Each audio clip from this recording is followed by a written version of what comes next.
कितना गजब का टाइटल है, 12th फेल। मूवी बहुत शानदार है, रियल स्टोरी पर आधारित है।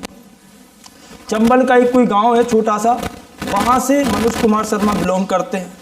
वहाँ का माहौल बहुत ख़राब है। लोग जब मिलते हैं तो शुरुआत ही गालियों से करते हैं और जवाब गालियों का गालियों में देना होता है। वे जब मिलते हैं तो वे कहते हैं तेरी, तो आपको भी उसी अंदाज में बोलना है। इतने गंदे माहौल में रहने वाला व्यक्ति इतना बुरा माहौल से कैसे आईएएस तक का सफ़र, आईपीएस ऑफिसर तक का सफ़र तय करता, वो चीज़ समझें। एक गजब की मोटिवेशनल मूवी है, आप उससे प्रेरणा लेके बहुत कुछ कर सकते हो। अब हुआ क्या कि वो एक चंबल के गांव से बिलोंग करते थे, जहां का माहौल बहुत गंदा था, बहुत ख़राब था। लोग अच्छे से बात तक नहीं करते थे और जिस स्कूल में पढ़ते थे वो स्कूल था एक विधायक जी का, दम से नकल होती थी। तो हाई स्कूल में तो वो बढ़िया पास हो गए, क्योंकि इस तरीके से नकल होती थी, टीचर आके सीधा बोर्ड में छाप देते थे, आप छापो, सब बच्चे फर्स्ट क्लास पास होते थे। अब इसी तरीके से वो 12th क्लास में आए। 12th क्लास में कोई नए डीएसपी कोई अधिकारी आए और उन्होंने इस चीज़ पे बहुत सख्ती, बहुत पाबंदी बिल्कुल लगा दी, कोई नकल नहीं होगी, बाहुबली बन गए वो। और इसका असर ये हुआ कि जिस स्कूल में मनोज कुमार शर्मा पढ़ते थे, पूरा स्कूल, पूरी क्लास फेल हो गई, वो भी फेल हो गए। अब यहाँ ये फेल होते हैं, वहाँ मनोज कुमार शर्मा के जो फादर थे वो भी बहुत ईमानदार थे, गवर्नमेंट डिपार्टमेंट जॉब करते थे, कोई भी इलीगल काम के सपोर्ट में वो रहते नहीं थे। तो उन्हें सस्पेंड कर दिया गया, क्योंकि वो गलत काम का सपोर्ट नहीं करते थे। तो सीनियर अधिकारी उन्होंने हटा दिया, बोले हटिए यहाँ से। अब उन्होंने सोचा कि हाई कोर्ट में केसेस ले जाएंगे। अब लेकिन आर्थिक स्थिति उनकी बहुत ख़राब थी। उनके पास मात्र ज़मीन थी 3 बीघा। 3 बीघा ज़मीन, 3 भाई हैं, 3 बीघा सबके पास है। 3 बीघा ज़मीन में क्या होता।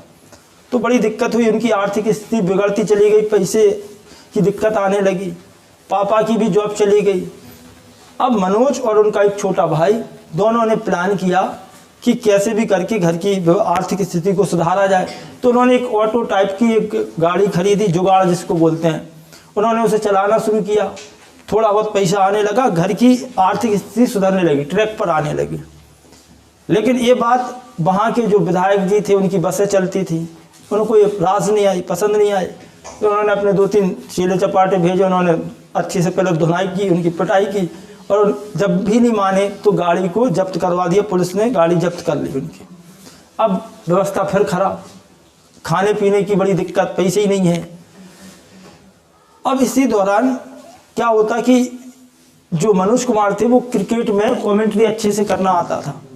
तो वो 1-2 क्रिकेट मैच में उन्होंने कमेंट्री की। ये बात वहाँ के जो डीएम साहब थे, जो शायद एसडीएम थे, उनको ये बड़ी पसंद आई कि बच्चा में दम है, बोलता अच्छा है, और बंदा पढ़ाई लिखाई में ज़्यादा अच्छा था नहीं।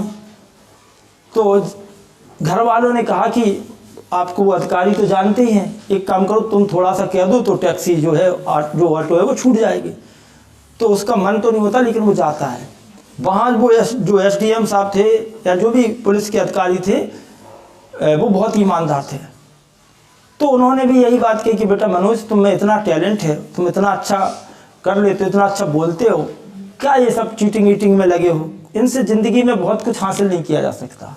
अगर रियल में बड़ा आदमी बनना है, कुछ करना है, तो ईमानदारी से काम करना होगा। उसके दिमाग में आता है कि उसको उन्हीं अधिकारी की तरह एक अधिकारी बनना है, बड़ा आदमी बनना है, सक्सेसफुल व्यक्ति बनना है। तो वो पूछता है कि साहब इसके लिए क्या करना होता। वो बताते कि यूपीएससी की परीक्षा आपको करना है, और उसमें अगर आप पास हो जाते हैं तो आप मेरी तरह और मुझसे अच्छा भी बन सकते हैं। अब मनोज के दिमाग में बात हिट कर जाती कि बस उसे अब पढ़ाई करनी है, मेहनत करनी है। लेकिन समस्या तो थी, पहले तो 12th पास कर लो, 12th पास भी तो करना था। तो उस बार क्या हुआ, उसने मेहनत करना शुरू की। कुछ बच्चों ने, उसकी क्लासमेट ने नकल की, लेकिन उसने नकल नहीं की, ईमानदारी से 12th क्लास को पास किया। जब वो 12th क्लास पास हो जाते हैं, अब वहाँ से वो निकल के ग्वालियर जाते हैं। अब दिक्कत तो वही थी, आर्थिक समस्या की बड़ी दिक्कत थी। तो वो घर घर जाते, वो नमस्ते बेल बजाते, कहते नमस्ते, मेरा नाम मनोज कुमार शर्मा है और मैं ट्यूशन पढ़ाना चाहता हूँ, अगर आपकी इजाज़त हो तो मैं आपके बच्चों को पढ़ा सकता हूँ। तो लोग इतने जल्दी एग्री नहीं होते थे, क्योंकि अजनबी से कौन पढ़वा ले, घर पे कोई आपको घर तक क्यों आने दे। लेकिन कुछ लोग एग्री हो गए। अब समस्या ये थी कि मनोज की मैथ साइंस बिल्कुल कचड़ा थी, और जितने भी होम ट्यूशन होते हैं उनमें मैथ साइंस इंग्लिश को ही पढ़वाते हैं लोग। अगर मैथ इंग्लिश अच्छी है तो आपका काम हो गया, अगर मैथ इंग्लिश नहीं है तो ट्यूशन नहीं पढ़वाएंगे। तो इस तरीके से वो ट्यूशन में सक्सेसफुल नहीं हो पाए। फिर पढ़ाई तो करनी ही थी, तो फिर वो क्या करते हैं, एक लाइब्रेरी में जाते हैं, वहाँ लाइब्रेरी में काम करना शुरू करते हैं। जब लाइब्रेरी में क्या होता कि बहुत काम था, उसमें 2-3 मंजिल की बिल्डिंग थी, उस वहाँ पे अच्छे पैसे वाले लोग आते थे, पढ़ते थे, उनको किताबें देना, उनको पानी चाय पानी की व्यवस्था करना, ये सब वो करते थे दिन भर। लेकिन वहाँ उन्होंने काफ़ी चीज़ें सीखी, और मनोज को आवश्यकता थी कि उनको खाना की भी व्यवस्था हो जाए और रहने की भी हो जाए। तो लाइब्रेरी इसके लिए सूटेबल थी, वहीं रहता था वहीं खाता था। एक दिन वहाँ पर उनकी मुलाकात किसी बहुत अच्छे व्यक्ति से हुई, और उनकी शायद ट्रेन छूट गई थी, तो उन्होंने कहा कि आज वो यहीं रुकेंगे, वो लाइब्रेरी में रुकते हैं। जब वो सुबह नहा धो के रेडी हो गए, उन्होंने कहा मनोज यार जरा तेल लाना। अब बेचारा इतना आर्थिक स्थिति खराब थी, बोले तेल तो साहब है ही नहीं, कोई दिक्कत नहीं, वो कंघी तो होगी, कंघी लाओ, बोले वो भी नहीं है। तो बोले मनोज यार तुम क्या करना चाहते हैं? बोले मैं बहुत बड़ा आदमी बनना चाहता हूँ। उस बंदे ने कहा तुम जरूर बनोगे। आप सोचो क्यों कहा, आप समझ पा रहे होंगे कि जो व्यक्ति इतनी आर्थिक स्थिति मतलब खराब है और फिर भी इतना सोच रहा है और इस ऐसे हालात के साथ रह रहा है और कोई दिक्कत भी नहीं है, तो वो तो बन ही जाएगा। उसको ये बात दिमाग में लगी कि नहीं मैं बन सकता हूँ। अब यहाँ तक तो ठीक है। फिर एक बार क्या होगा कि जो लाइब्रेरी थी वहाँ हर साल रद्दी बिकती थी, वो करीब 6000 की पिछली साल बिकी थी, इस बार वो 4800 की बिकी, 4800 की। तो वहाँ के जो मालिक थे उन्होंने कहा नहीं मनोज तूने पैसे कुछ खा लिए हैं, क्योंकि पिछली बार 6 की बिकी थी, इस बार कम की क्यों बिकी। मनोज को ये बात पसंद नहीं आई, क्योंकि वो ईमानदार था, उसके पिता भी बहुत ईमानदार थे। तो उसने वो जगह छोड़ दी। फिर वो दूसरी जगह गया, तो वहाँ अब ये पता चला जहाँ उन्होंने कोचिंग में तैयारी शुरू की कि 3 साल तक तो वो परीक्षा होनी नहीं, वो पहले कोई दूसरी तैयारी कर रहा था। फिर किसी फ्रेंड ने सजेस्ट किया कि यूपीएससी की तैयारी करो, और उसके लिए वो दिल्ली चला जाता। जिन सर को हम लोग यूट्यूब पर देखते रहते हैं, विकास दिव्यकीर्ति सर, दृष्टि IAS, वो वहाँ जाता है बंदा और वहाँ पढ़ना शुरू कर देता। वहाँ हिंदी वो पढ़ाते हैं, बढ़िया शानदार हिंदी पढ़ता बंदा, और हिंदी में बहुत अच्छा करता है। उसने कोई निबंध लिखा, सर ने एक दिन बोला होगा कि ये बंदे में दम है, ये ज़रूर कुछ ना कुछ करेगा। तभी क्या होता है, एक नई लड़की आती है अल्मोड़ा से, जिसका नाम श्रद्धा, और उसी वक्त सर कहते हैं कि ये जो मनोज है इसने अभी प्रीलिम्स एग्ज़ाम को क्रैक किया है, तुम हिंदी के बारे में इससे बात करो, ये तुम्हें समझा देगा। तो वो बातचीत करती है, उसे बाद में पता भी चलता है कि ये बंदा 12th फेल है, और फिर भी उसने प्रीलिम जैसे एग्ज़ाम को पास कर लिया, ये बड़ी बात है। जबकि जो श्रद्धा थी वो बहुत अच्छे बैकग्राउंड से थी, पैसा अच्छा था उसके पिता के पास, और कमाल की बात ये थी कि उसने यूपी बोर्ड एग्ज़ाम में जो टॉप 20 उत्तर प्रदेश की लिस्ट बनती है उसमें 30 नंबर की रैंक हासिल की थी, यानी कि कम से कम 30 लाख बच्चों में 13 नंबर की वो स्टूडेंट थी। वो शुरुआत से ही पढ़ाई में बहुत अव्वल, और ये भाई साहब शुरुआत से महागधे। देखो कितना डिफरेंस चल रहा है। तो अब समस्या ये थी कि मनोज के साथ में खाने पीने की बहुत दिक्कत थी। तो वो क्या करता है, उसके पास करीब 10 रुपये का करीब होते हैं, और 10 रुपये में वो एक ऐसे टाइम को चूज करता जिसमें कि एक ही बार दिन में खाना खा के काम चल जाए। तो वो 3-4 बजे के आसपास दिन में खाना खाता, जिससे सुबह का भी हो गया, रात का भी हो गया, और सब। इतनी क्रिटिकल कंडीशन, हालात बड़े ख़राब। यहाँ लोग बहाने बनाते कि सर मेरे पास ये नहीं, कुछ नहीं, बदमाशी है सिर्फ। जिनके अंदर आग है, जुनून है कुछ करने का, उन्हें कोई रोक नहीं सकता। ये स्टोरी हमें यही बताती। बंदा दिन में पूरे 1 बार भोजन करता, 10 रुपये होते, 7 रुपये की सब्जी, 3 रुपये की रोटी, काम हो जाता था। इस तरीके से चलता रहा उसका।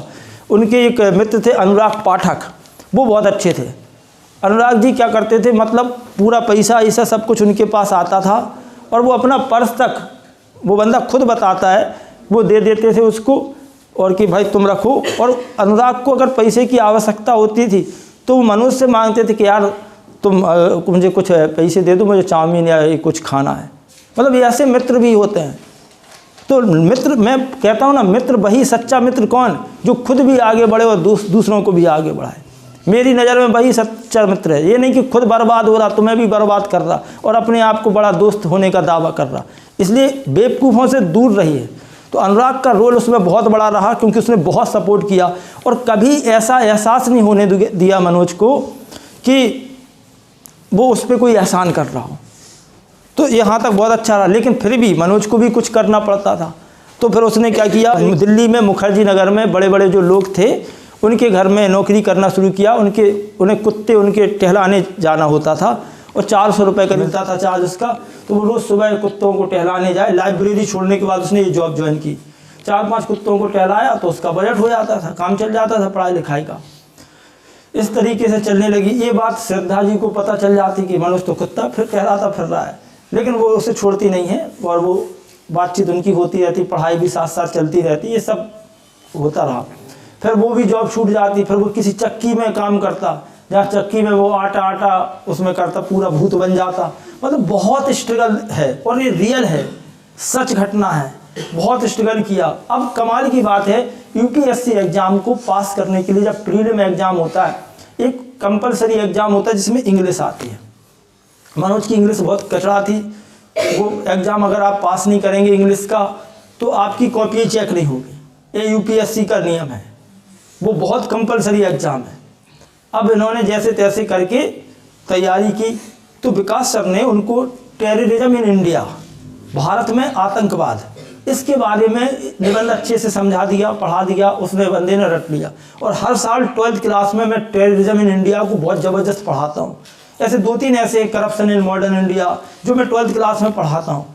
इन बच्चों की अगर समझ में आ गया तो ये समझो कि यहाँ से 12th पास करके जीवन में यूपीएससी जैसे एग्जामिनेशन के लिए मैंने आपको यहाँ तैयार कर दिया। पढ़ाई तो मैं इतनी ज़बरदस्त दे रहा हूँ, लेकिन ये समझ में उन्हीं को ही आएगा जो वास्तव में पढ़ना है। बंदे ने क्या किया, अब ये लबब का जो चक्कर है बर्बाद करता इतना है। अब ये अगर इस चक्कर में नहीं पड़े होते तो इनकी बर्बादी नहीं होती। इनके 3 अटेम्प्ट बेकार चले गए।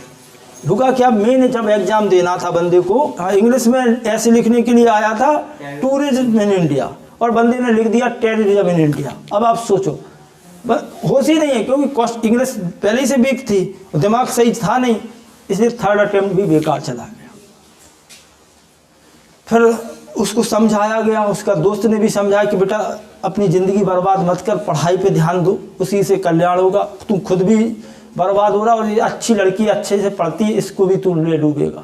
फिर वो कंसंट्रेट करता है, पढ़ाई करता है और फिर लास्ट में जीवन के बहुत संघर्ष करने के बाद बंदा आईपीएस ऑफिसर बन जाता है।